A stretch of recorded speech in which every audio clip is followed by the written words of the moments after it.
Hello. आज का हमारा topic centre state relations Indian polity की चैप्टर वाइज एमसीक्यू सीरीज हम कर रहे हैं।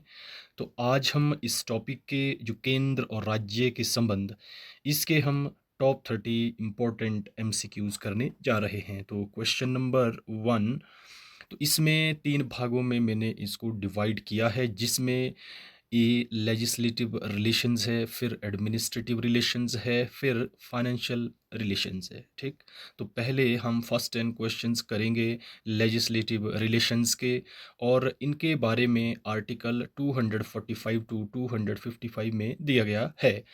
राइट, और जो अगर हम पार्ट की बात करें तो पार्ट है 11। टोटल कितने पार्ट्स है, कितने भाग है हमारे संविधान में? टोटल है 22। इनकी मैंने ट्रिक्स के माध्यम से एक बेहतरीन वीडियो बनाई है, उसे भी आप जाकर देखें। राइट, तो इसमें आप याद रखें कि लेजिस्लेटिव रिलेशंस आर्टिकल 245 से 255 के बीच है। और अगर क्वेश्चन आए कि किस पार्ट में है, तो पार्ट 11। तो question number 1, which part of the Indian Constitution deals with center state legislative relations? भारतीय संविधान का कौन सा भाग केंद्र राज्य विधायी संबंधों से संबंधित है? यानी कि विधायी संबंध मतलब लेजिस्लेटिव रिलेशंस। तो right answer option B, part 11। Right, question number 2, which articles of the constitution cover legislative relations between the center and states? जैसे अभी बताया कि संविधान के कौन से अनुच्छेद केंद्र और राज्यों के बीच विधायी संबंधों को कवर करते हैं? तो राइट आंसर ऑप्शन ए। तो जो लेजिस्लेटिव रिलेशंस है आर्टिकल 245 टू 255। राइट, जो आर्टिकल्स है 1 टू 395 और जो सब आर्टिकल्स है, तो सभी को मैंने कंप्लीट किया है, वो वीडियो भी आप ज़रूर देखें। राइट, न्यू व्यूवर्स सब्सक्राइब करें इस चैनल को ताकि नोटिफिकेशंस आने वाली वीडियोस की आप तक पहुंचे। Question number 3, the three fold distribution of legislative powers. ठीक है, थ्री फोल्ड कौन सी हुई? Union, state and concurrent. Is borrowed from which country और एक्ट? यानी कि जो विधायी शक्तियों का त्रिवितीय वितरण है, तो आपके थ्री फोल्ड जो डिस्ट्रीब्यूशन है कौन से संघ राज्य समवर्ती किस देश से या किस अधिनियम से लिया गया है? तो right answer option C, government of India act 1935। यानी भारत सरकार का जो अधिनियम 1935 है, उससे जो है हमने क्या लिया है? यूनियन स्टेट कनकरेंट के बारे में। तो जो सोर्सेज है कि हमारे जो संविधान के कुछ सोर्सेज है वो किन देशों से लिए गए हैं, वो वीडियो भी आप ज़रूर देखें, मैंने वो भी करवा ली है। ठीक है, और चलते हैं question number 4, which schedule of the Indian constitution contains the union list, state list and concurrent list? भारतीय संविधान की किस अनुसूची में संघ सूची, राज्य सूची और समवर्ती सूची शामिल है? Very important question. फिर से मैं बताता हूं कि जो कौन सा शेड्यूल है इंडियन कॉन्स्टिट्यूशन में जिसमें जो है इन 3 लिस्ट के बारे में बताया है, यूनियन लिस्ट, स्टेट लिस्ट और कंकरेंट लिस्ट? तो right answer option B, 7th schedule. ठीक है, तो 7th शेड्यूल में इन तीनों लिस्ट के बारे में बताया गया है। तो अनुसूचियां कितनी होती है टोटल? हमारे संविधान में कितनी अनुसूचियां हैं?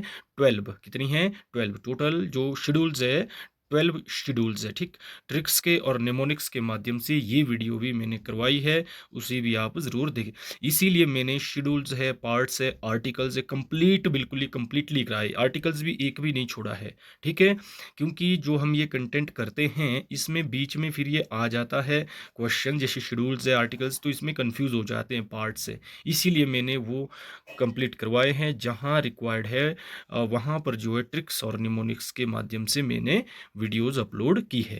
Right, question 5, which in case of conflict between a central law and a state law on a subject in the concurrent list, which law prevails? समवर्ती जो सूची है, किसी विषय पर केंद्रीय कानून और राज्य कानून के बीच अगर कभी टकराव की स्थिति बनती है, तो उसमें जो है वो कौन सा लॉ मान्य होता है? मानो किसी टॉपिक पर जो है सेंटर ने भी लॉ बनाया और स्टेट ने भी लॉ बनाया, तो प्रिवेल कौन करेगा? तो right answer the union law. कौन सा करेगा? केंद्रीय कानून। तो right answer of this question is option B, union law. Question 6, who holds the residuary powers of legislation in India?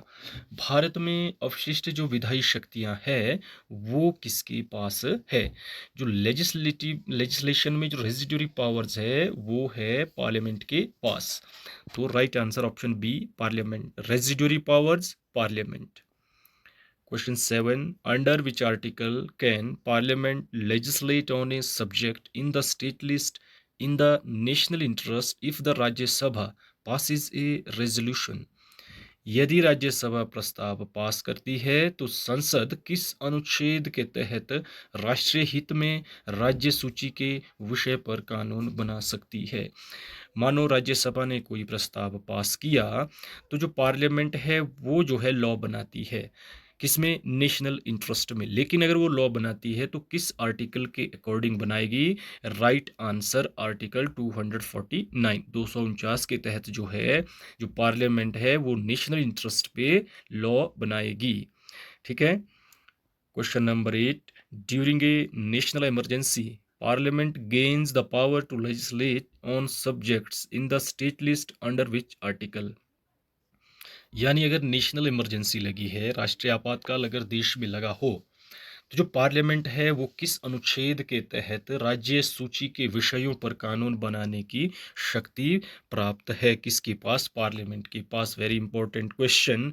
यानी अगर नेशनल इमरजेंसी देश में लगी है तो स्टेट लिस्ट में पार्लियामेंट लॉ बनाएगी। किस लॉ, किस आर्टिकल के अकॉर्डिंग? Right answer article 250। वैसे तो और टाइम स्टेट लिस्ट में जो सब्जेक्ट है तो उसमें जो है यूजुअली कौन लॉ बनाता है? State government. लेकिन अगर नेशनल इमरजेंसी लगी है तो स्टेट लिस्ट के सब्जेक्ट्स पर पार्लियामेंट लॉ बनाती है। तो इसका प्रावधान किस आर्टिकल में है? आर्टिकल 250।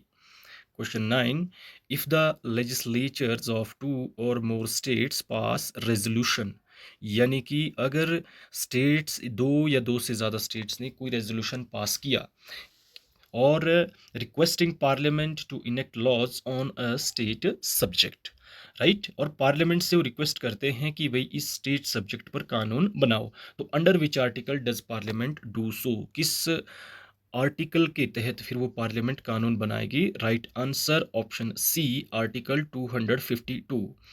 ये जो दो क्वेश्चन है, क्वेश्चन नंबर 8 और क्वेश्चन नंबर 9, इनमें दो चीज़ें याद रखनी है कि जो अगर नेशनल इमरजेंसी लगी है तो स्टेट लिस्ट में जो है पार्लियामेंट खुद कानून बनाएगी, राइट। लेकिन अगर नेशनल इमरजेंसी नहीं लगी है और दो या दो से ज़्यादा स्टेट्स जो है रिक्वेस्ट करते हैं पार्लियामेंट से कि स्टेट सब्जेक्ट पर लॉ बनाएं, तो वो किस आर्टिकल के अकॉर्डिंग बनाएंगे? आर्टिकल 252। और अगर नेशनल इमरजेंसी के दौरान बनाना हो तो आर्टिकल 250, राइट। तो इन दो चीज़ों का याद ध्यान रखें। Question 10, which article empowers parliament to make laws for implementing international treaties and agreements? कौन सा अनुच्छेद संसद को अंतरराष्ट्रीय संधियों और समझौतों को लागू करने के लिए कानून बनाने की शक्ति देता है? राइट। अगर जो पार्लियामेंट है इंटरनेशनल जो ट्रीटीज है, एग्रीमेंट्स है, उन पे लॉ बनाएगा तो किस आर्टिकल के अकॉर्डिंग बनाएगा? Article 253। Next is administrative relations. तो एडमिनिस्ट्रेटिव रिलेशंस किसके हैं? सेंटर और स्टेट के। ये किस आर्टिकल्स में है? Article 256 to 263 and part is part 11। ठीक। तो जो भाग है वो है 11 और जो आर्टिकल्स है वो है 256 से 263। इनमें क्या है? Administrative relations. तो which articles of the constitution deals with the administrative relations between the center and state? अगर क्वेश्चन आता है कि संविधान के कौन से अनुच्छेद में जो केंद्र है और राज्य है इनके बीच प्रशासनिक संबंधों से संबंधित है administrative relations, article 256 to 263। Right answer option A. Question 12. According to Article 256, the executive power of every state must be exercised to ensure compliance with, यानी आर्टिकल जो 256 है इसके अकॉर्डिंग हर राज्य, प्रत्येक राज्य की जो कार्यकारी शक्ति है, जो एग्जीक्यूटिव पावर्स है, इसका प्रयोग किसके अनुपालन को सुनिश्चित करने के लिए किया जाना चाहिए या किया जाता है। तो right answer option B, laws made by parliament. तो 256 जो आर्टिकल है क्या बताता है कि संसद द्वारा बनाए गए कानून। Question 13. Which article allows the president to establish an interstate council to look into disputes between states? Very important question. यानी कि अगर जो राज्य है आपस में डिस्प्यूट हो जाता है दो राज्यों के बीच में, ठीक, तो प्रेसिडेंट जो है उस पे लॉ बनाता है उस डिस्प्यूट को रिजॉल्व करने के लिए। तो right answer option B, article 263, 263 जो आर्टिकल है इसके अकॉर्डिंग प्रेसिडेंट जो है उस डिस्प्यूट के बारे में लॉ बनाएगा। Right. Question number 14, who is the ex officio chairman of the interstate council? Once again very important question कि जो इंटरस्टेट काउंसिल है इसका एक्स ऑफिशियो चेयरमैन कौन होता है। Right answer option C, the prime minister of India. Right. Question 15. Under Article 262, who has the power to adjudicate disputes relating to waters of interstate rivers or river valleys?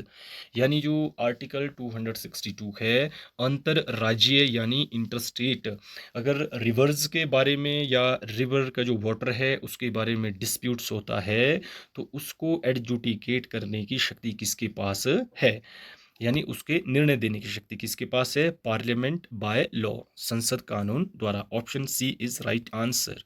Question 16, which of the following constitutional provisions creates a combined system for all India services? निम्नलिखित में से कौन सा संवैधानिक प्रावधान अखिल भारतीय सेवाओं के लिए एक संयुक्त प्रणाली बनाता है? Very important question.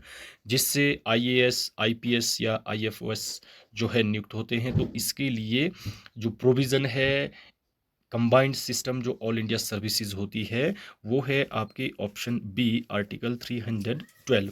Right. Question 17, who has the sole power to initiate the creation of new all India services? अगर नई अखिल भारतीय सेवाएं जिनकी आप प्रिपरेशंस कर रहे हैं, यूपीएससी है, तो उसकी क्रिएट करने की जो इनिशिएट है, शुरुआत है, तो एकमात्र शक्ति किसके पास है? वो शक्ति किसके पास है? वेरी ट्रिकी क्वेश्चन, आप बिल्कुल इसे ध्यान दें कि न्यू ऑल इंडिया सर्विसेज को क्रिएट करने की पावर किसके पास है? Rajya Sabha. Next question 18, if a state fails to comply with an directions given by the center, under which article can the president declare a failure of constitutional machinery? यानी अगर कोई राज्य केंद्र द्वारा दिए गए निर्देशों का यानी कि जो डायरेक्शंस है उसका पालन नहीं करता है, उसमें विफल रहता है, तो जो प्रेसिडेंट है किस आर्टिकल के तहत, किस अनुच्छेद के तहत संवैधानिक तंत्र की विफलता की घोषणा करता है? Right answer option B, article 356। Right. Question 19, who appoints the chairman and members of joint state public service commission?